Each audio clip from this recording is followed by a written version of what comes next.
प्रखर वक्ता डॉक्टर सुधांशु त्रिवेदी जी आपको संबोधित करेंगे। मेरा विनम्र निवेदन है माननीय सुधांशु जी से कि आपको संबोधित करें। मित्रों, लोकसभा चुनाव की प्रक्रिया जो आगे बढ़ती जा रही है, त्यों अपनी हार को निश्चय देखते हुए इंडी गठबंधन के नेताओं की निराशा, हताशा और कुंठा इस तथाकथित मोहब्बत की दुकान के अंदर से एक जहरीली जुबान के रूप में सामने आती जा रही है।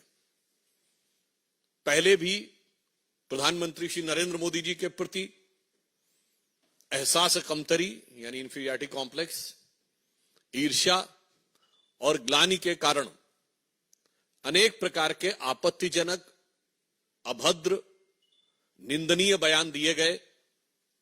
परंतु अब ऐसा प्रतीत होता है कि इस तथाकथित मोहब्बत की दुकान में सिर्फ जहरीले सामान ही नहीं है, ये किसी सियासी फरमान का हिस्सा है। मतलब there is a possibility of a political dictate which is being given from the top to carry on giving these type of dastardly statements,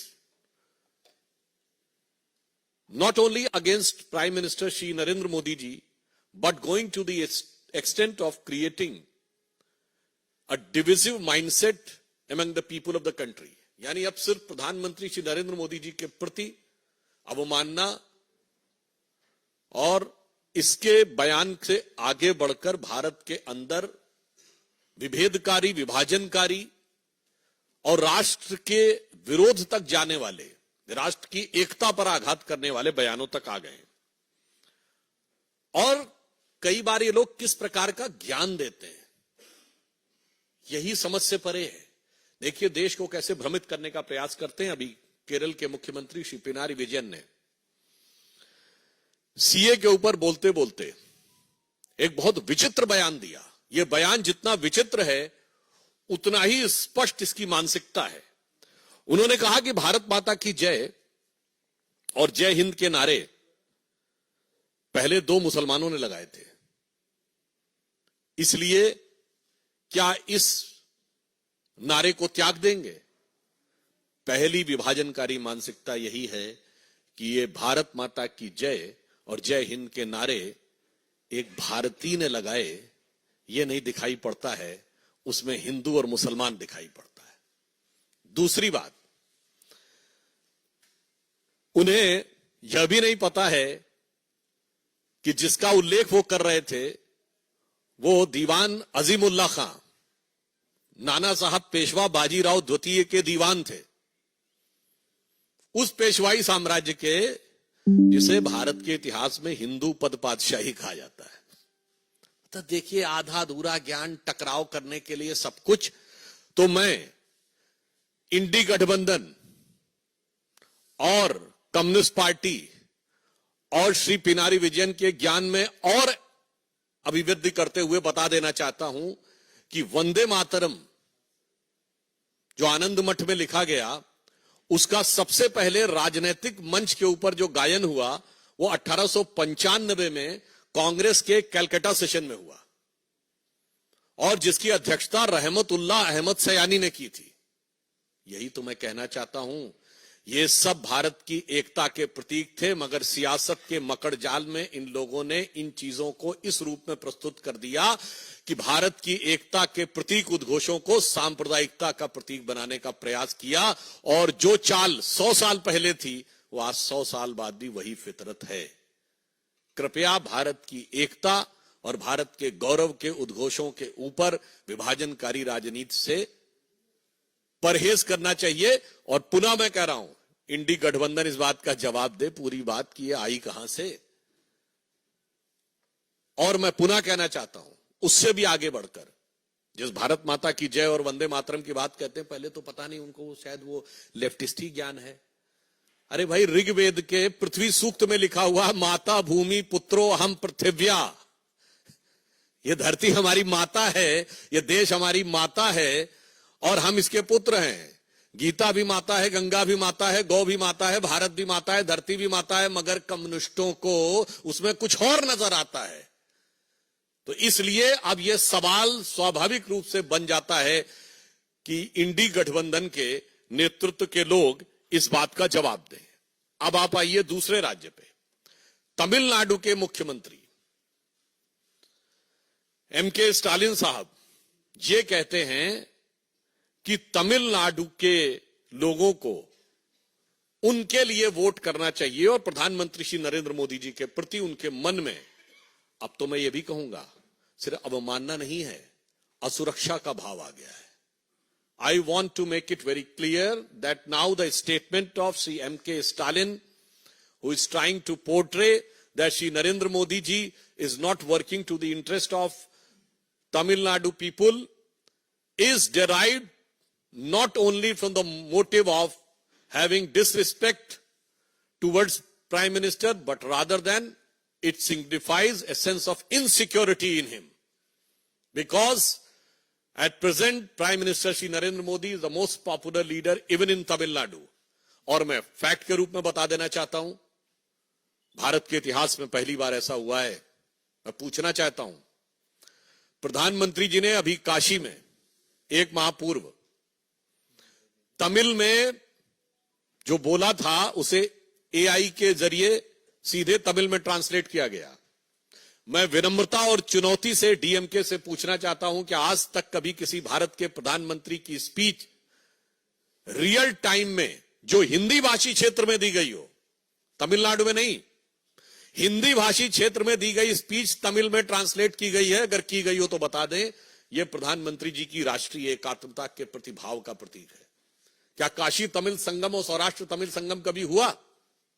आज भारत की राजधानी दिल्ली में गौरव का प्रतीक जिसमें G20 हुआ, उस भारत मंडपम के बाहर नटराज की जो मूर्ति लगी है, यह तो तंजावुर की से निकली हुई नटराज की वह मूर्ति है जिसे तमिल संस्कृति में सबसे गौरव का प्रतीक माना जाता है।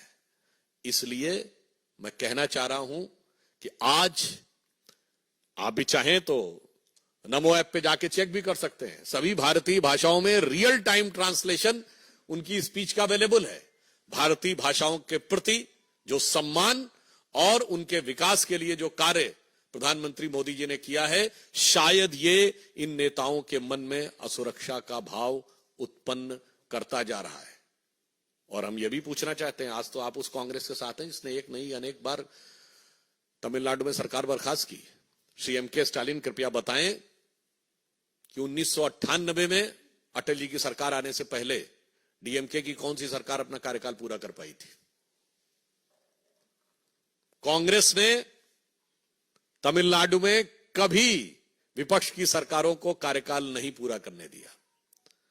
और श्री पिनारी विजयन बताएं कि भारत के इतिहास की पहली गैर कांग्रेसी सरकार 1957 में केरल में कम्युनिस्ट पार्टी की ईएमएस नंबूदरीपाद जी के नेतृत्व में हुई, क्या कार्यकाल पूरा कर पाई थी? इसलिए जिनका अतीत इतना खतरनाक है वो आज के यथार्थ से डर रहे हैं। Those who are having this type of dark past, now they are fearful of the present day ground realities, which is having a very huge support from the grassroots level in favor of Shri Narendra Modi. तीसरा, कर्नाटक से।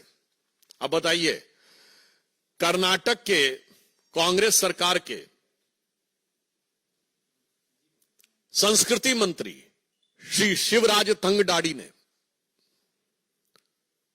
बयान दिया है कि जो छात्र मोदी मोदी के नारे लगाएं उनके ऊपर थप्पड़ मारने चाहिए। मैं पूरे देश के जो भी इंटेलेक्चुअल एस्टेब्लिशमेंट के लोग हैं, अपार्ट फ्रॉम इंडी गठबंधन, पूछना चाहता हूं, क्या इस देश में लोकतंत्र को समाप्त करने का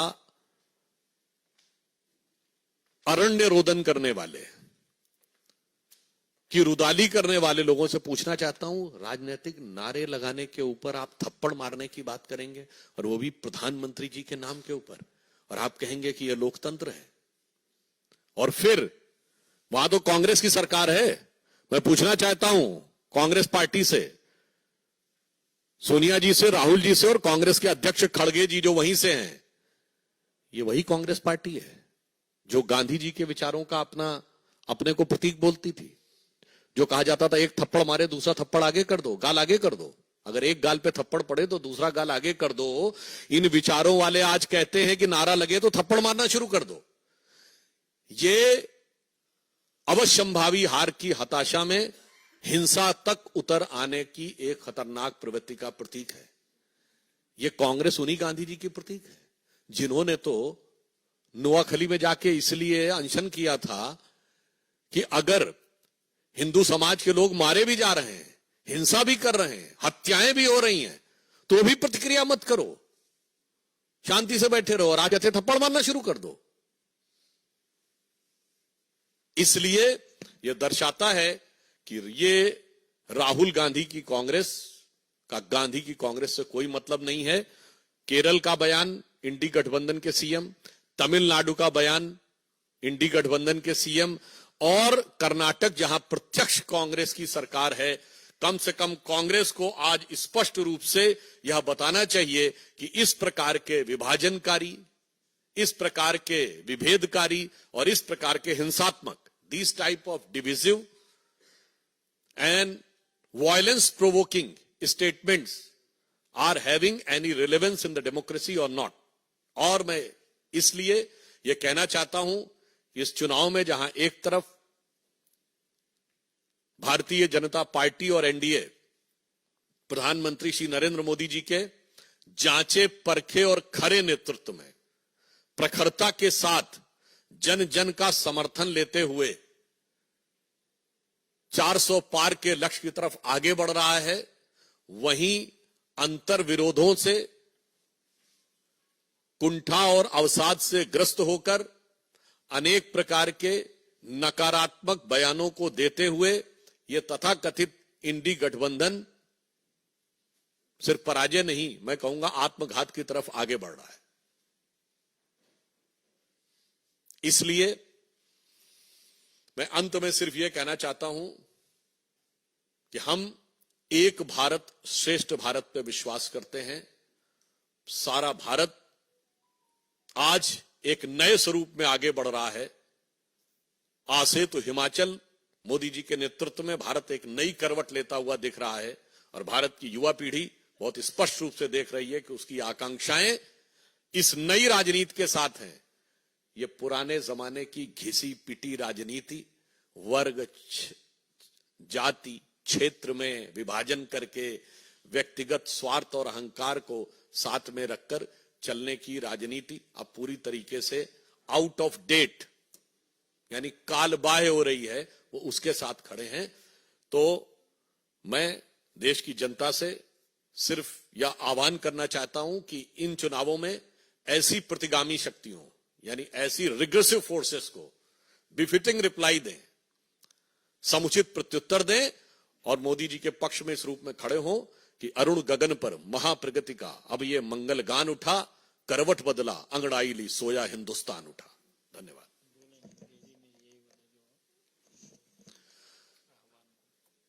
Lastly, I would like to urge and request to youth of this country that the time has come to come along with Prime Minister Shri Narendra Modi ji for ushering India into a new era which will make it economic superpower, the most prominent country in the world, which is its legitimate and designated place since most of the time in the history. The time has come.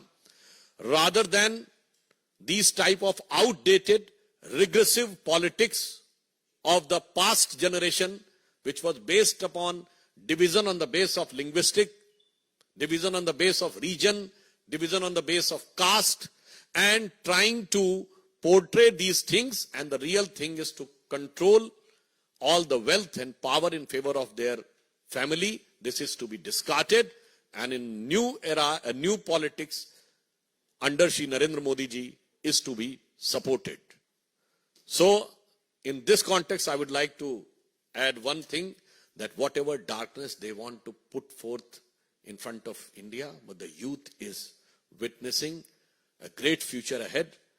With the Robert Frost poem, woods are lonely, dark and deep, but I have promises to keep, and miles to go before I sleep, and miles to go before I sleep. So we are marching ahead, miles under the leadership of Prime Minister Shri Narendra Modi, to make India a new, powerful, developed and Jagat Guru. मित्रों, एक एक करके प्रश्न। Devendra Parashar, India TV.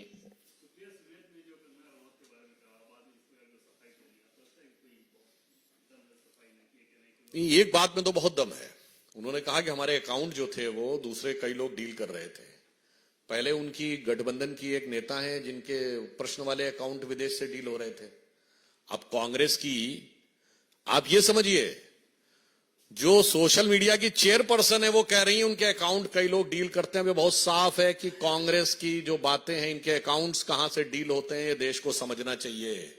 कौन कौन सी शक्तियां designated design messages भेज देती हैं जो सीधे एज इट इज कर दिए जाते हैं। ये अपने आप में इस बात को प्रमाणित करता है कि कांग्रेस और इंडी गठबंधन किसी अज्ञात शक्तियों के हाथ में खेल रहा है। एक मिनट सर। हिमांशु, आज तक।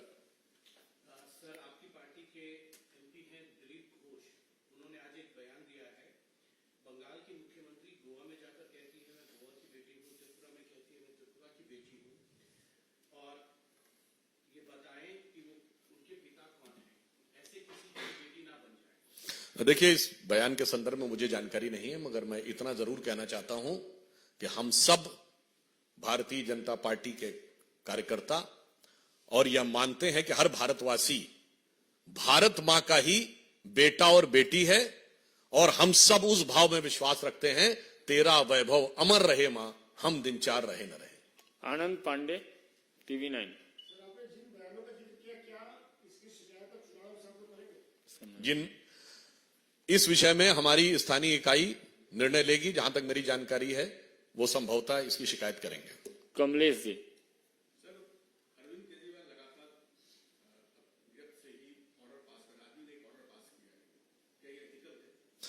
देखिए, ये नई राजनीति का नया किरदार है कि कट्टर ईमानदार कारागार से आदेश पारित कर रहे हैं। तो मुझे लगता है इसमें क्या इथिकल है, इससे ज्यादा गंभीर इसमें पॉलिटिकल इशू है।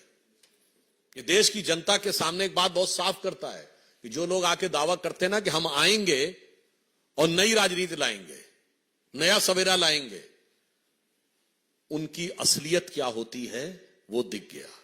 तो जो कुछ केजरीवाल जी कर रहे हैं, इसका जो तकनीकी पक्ष है, जो लीगल पक्ष है, उस पर तकनीकी और लीगल एजेंसीज काम कर रही हैं, पर ये एक संदेश देता है पूरे देश को कि अब प्रयोग धर्मी राजनीति का प्रयोग करने का अवसर भारत की जनता के पास नहीं है। भारत जिस निर्णायक दौर में है उसमें तपे तपाए आजमाए मोदी जी के नेतृत्व में आगे बढ़ने का समय है। किसी नई, if anybody wants to indulge in the experimental politics, it can be very detrimental for the moral fabric of the country and of the society. Aishwarya Paliwal. Ravikant Rai. Sir, Samajwadi Party के नेता हैं एसटी हसन, उन्होंने कहा है कि हमें परवरदिगार पे पूरा भरोसा है, इंशाअल्लाह इस बार जालिम का खात्मा होगा। नाम किसी का नहीं लिया, लेकिन इंडिकेशन आप जो उन्होंने कहा है, तो मैं भी ये कहना चाहता हूं, अब उन्होंने परवरदिगार का नाम लिया तो मैं उसी पे उनको जवाब दे देना चाहता हूं कि साहब वो मोदी विरोध की नफरत में इस कदर एहसास कमतरी से वाबस्ता है कि उन्हें समझ में नहीं आ रहा कि हकीकत क्या है। तो जिसे कहते हैं, और इतनी दरार उनके दरो दीवार पे है कि परवरदिगार भी उसे बचा पाएंगे नहीं, मैं नहीं कह सकता। तो मैं उनके लिए कहना चाहता हूं कि इस गठबंधन में नहीं दिखती किसी को कोई दरार, क्योंकि हर दीवार पे चिपके हैं मोदी विरोध के इश्तेहार, और इस सिरे से उस सिरे तक सब शरीके जुर्म हैं। कोई तो जमानत पर रिहा है, कोई है फरार। इसलिए अब उनके लोग ही उनसे आजिज होकर, और देश की जनता कह रही है कि उनके लोग यानी मैं केटी हसन और समाजवादी पार्टी के लोगों के लिए कहना चाहता हूं कि ये रश्क जन्नत अब मुझे रास आती नहीं, मैं तो जहन्नुम में ही खुश था, ऐ मेरे परवरदिगार। Mohit Bhatt, Times now.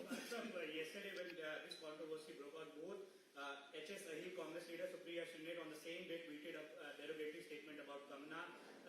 Again, they both said that somebody else accessed it, but two leaders making same statement on same day, sir. Do you think it's part of a larger plan? How do you see? That's why I have used the word that consistently these type of negative, dastardly statements are coming not by just by default, it is coming by design.